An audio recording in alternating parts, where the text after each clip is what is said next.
કુકરમુંડા તાલુકાના પ્રાથમિક શાળાઓમાં કન્યા કેળવણી મહોત્સવ કાર્યક્રમ યોજાયો। કુકરમુંડા તાલુકાના 3 પ્રાથમિક શાળાઓમાં નિઝર 172માં ધારાસભ્ય ડોક્ટર જયરામ ગામિતના અધ્યક્ષસ્થાને કન્યા કેળવણી મહોત્સવ કાર્યક્રમ યોજાયો। તાપી જિલ્લાના કુકરમુંડા તાલુકાના 3 પ્રાથમિક શાળા ડાબરી આબા, જાપા અમલી, ચીમાવાડી ગામની પ્રાથમિક શાળામાં કન્યા કેળવણી મહોત્સવ અને શાળા પ્રવેશો 2025-26 કાર્યક્રમ યોજાયા। આજના કાર્યક્રમમાં નિઝર 172માં ધારાસભ્ય ડોક્ટર જયરામ ગામિતના અધ્યક્ષસ્થાને ઉપસ્થિત રહ્યા। કાર્યક્રમમાં બાળાઓ દ્વારા પ્રાર્થનાથી શરૂઆત કરાઈ। ત્યારબાદ નવા પ્રવેશ થયેલ બાળકોને ઉપસ્થિત મહાનુભાવોના હસ્તે નોટબુક આપી પ્રવેશ અપાયો। ત્યારબાદ શાળાના તેજસ્વી તાલાઓને ઇનામ આપી પ્રોત્સાહિત કર્યા હતા। ઉપસ્થિત મહાનુભાવો દ્વારા વિદ્યાર્થીઓને માર્ગદર્શન પૂરું પાડવામાં આવ્યું। આજના કાર્યક્રમમાં ગામના દાનદાતા સરપંચ શ્રી રવિભાઈ વસાવા, ચીખી આંબલી પંચાયતના સરપંચ તેમજ ઇટવાઈ ગુરુગ્રામ પંચાયતના સરપંચ અક્ષયભાઈ નાઈક, જેઓએ શાળાના બાળકોને સ્કૂલ બેગ વિતરણ કરી, તેમજ કેળવણી નિરીક્ષક સંજયભાઈ ચૌધરી, બીઆરસી રવિભાઈ ભોએ, પ્રાથમિક શાળાના આચાર્યશ્રી, શિક્ષક સ્ટાફગણ, ગામના વાલીઓ ઉપસ્થિત રહ્યા। અંતે એસએમસી સભ્યો સાથે બેઠક કરી વૃક્ષારોપણ કરી કાર્યક્રમ સફળ બનાવ્યો।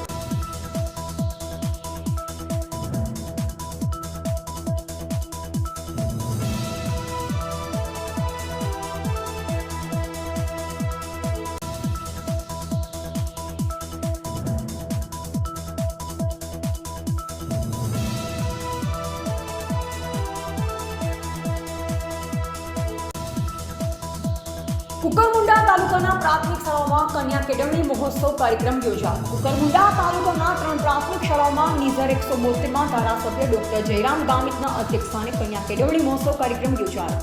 તાપી જિલ્લાના કુકરમુંડા તાલુકાના 3 પ્રાથમિક શાળા ડાબરી આબા, જાપા અમલી, ચીમાવાડી ગામની પ્રાથમિક શાળામાં કન્યા કેળવણી મહોત્સવ અને શાળા પ્રવેશો 2025-26 કાર્યક્રમ યોજાયા। આજના કાર્યક્રમમાં નિઝર 172માં ધારાસભ્ય ડોક્ટર જયરામ ગામિતના અધ્યક્ષસ્થાને ઉપસ્થિત રહ્યા।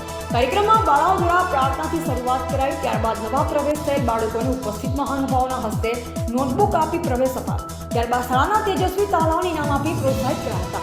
ઉપસ્થિત મહાનુભાવો દ્વારા વિદ્યાર્થીઓને માર્ગદર્શન પૂરું પાડવામાં આવ્યું। આજના કાર્યક્રમમાં ગામના દાનદાતા સરપંચ શ્રી રવિભાઈ વસાવા, ચીખી આંબલી પંચાયતના સરપંચ તેમજ ઇટવાઈ ગુરુગ્રામ પંચાયતના સરપંચ અક્ષયભાઈ નાઈક, જેઓએ શાળાના બાળકોને સ્કૂલ બેગ વિતરણ કરી, તેમજ કેળવણી નિરીક્ષક સંજયભાઈ ચૌધરી, બીઆરસી રવિભાઈ ભોએ, પ્રાથમિક શાળાના આચાર્યશ્રી, શિક્ષક સ્ટાફગણ, ગામના વાલીઓ ઉપસ્થિત રહ્યા।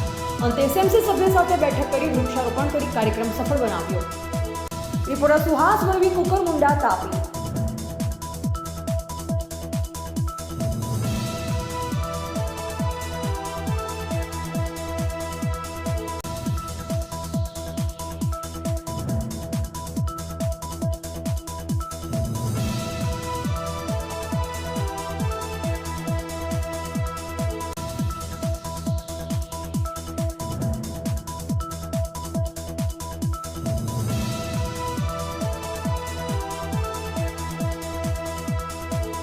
ડૉક્ટર જયરામ ગામિત, ધારાસભ્ય નિઝર 172।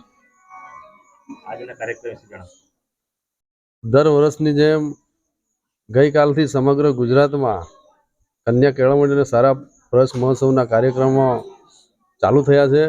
આજે મારે પણ મારા મત વિસ્તારમાં કુકરમુંડા તાલુકામાં સવારે ડાબરી આંબા, ત્યાર પછી ચીમાવાડી અને આજનો આ છેલ્લો કાર્યક્રમ અત્યારે ચોખી આંબલી ગામે આ કાર્યક્રમ કરવામાં આવ્યો। આ કાર્યક્રમમાં આજ વિસ્તારના અમારા આગેવાન ગુજરાત સરકારના માજી સંસદીય સચિવ સુભાષભાઈ પાડવી સાહેબ, આ ગામના પ્રથમ નાગરિક સરપંચ શ્રી રવિભાઈ, અમારા તાલુકા ભાજપના પ્રમુખ અક્ષયભાઈ અને તાલુકાના કેળવણી નિરીક્ષક સંજયભાઈ ચૌધરી, લાયઝનિંગ અધિકારી અનિલભાઈ, બીઆરસી કોઓર્ડિનેટર રવિન્દ્રભાઈ અને તમામ ગામના આગેવાનો આ કાર્યક્રમમાં ઉપસ્થિત રહ્યા। અને આ કાર્યક્રમ અંતર્ગત જે નાના બાળકોને જે સ્કૂલમાં એડમિશન લેવાના છે એમને દરેક બાળકને એનું યુનિફોર્મ અને અભ્યાસ માટેની એમને કીટ પણ આપવામાં આવી।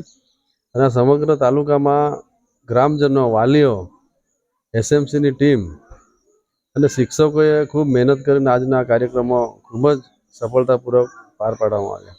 કાર્યક્રમ અંતર્ગત વાલી અને વિદ્યાર્થીઓને શું સંદેશો આપશો? વિદ્યાર્થીઓ અને વાલીઓ, આમ તો જ્યારે બાળક જ્યારે સ્કૂલમાં જતું હોય ત્યારે 10 થી 5 સુધી શિક્ષકોની તો જવાબદારી હોય જ છે, પણ ત્યાર પછી પણ એ 5 વાગ્યા પછી જ્યારે ઘરે જાય છે અને ખાસ કરીને શનિ રવિની રજામાં વાલીઓએ પણ વિશેષ ધ્યાન આપીને જે સ્કૂલમાં એ નિયમિત રીતે હાજરી આપે, એને જે પણ કંઈક લેસન આપવામાં આવે સ્કૂલમાંથી એ લેસન પણ ઘરે આવીને કરે, એના માટે વિશેષ એમને આજે વાતો કરવામાં આવી છે. ખૂબ ખૂબ ધન્યવાદ. સંજય કુમાર ગમનલાલ ચૌધરી, મદદનીશ કેળવણી નિરીક્ષક, કુકરમુંડા. આજનો કાર્યક્રમ કેવો રહ્યો અને કાર્યક્રમ વિશે જણાવો. આજે અમે સવારથી જ આ અમારી ત્રીજી શાળા છે.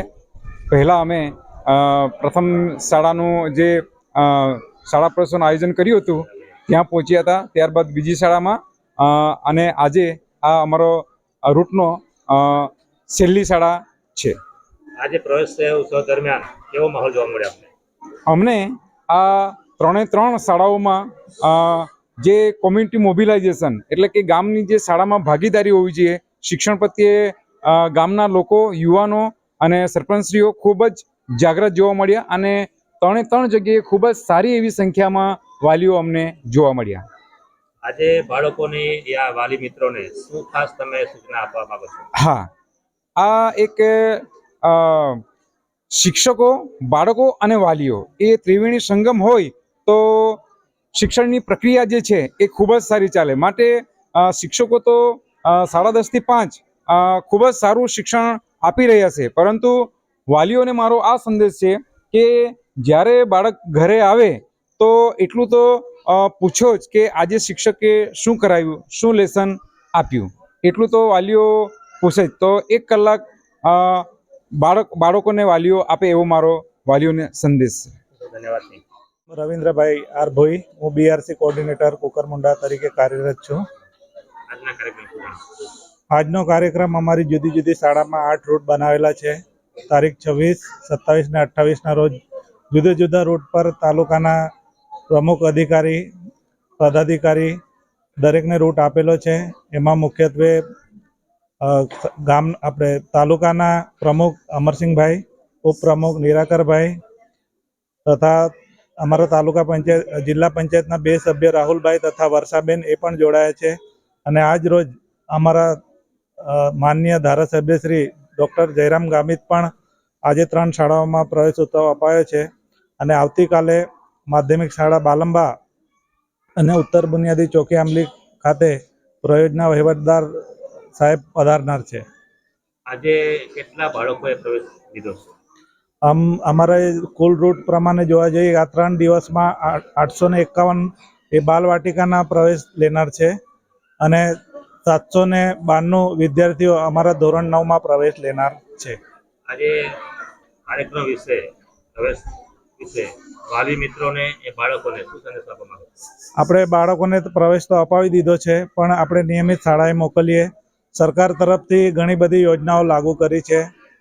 એમાં અમારે દરેક મોટી જે શાળાઓ છે, એસઓઈ શાળામાં સ્માર્ટ ક્લાસ આપ્યા છે, કોમ્પ્યુટર લેબ આપ્યા છે, શિક્ષકો આપ્યા છે અને એ સિવાય ઘણી બધી ફેસિલિટીઓ સરકાર દ્વારા જે અત્યારે અપાઈ રહી છે. તો એ ખાનગી શાળામાં પણ એ આપણને જોવા નહીં મળે એવી સુવિધાઓ અત્યારે સરકારી શાળામાં મળી રહી છે. તો એનો લાભ લઈએ અને આપણા બાળકને પણ આગળ વધારવામાં મદદરૂપ થઈએ. ધન્યવાદ.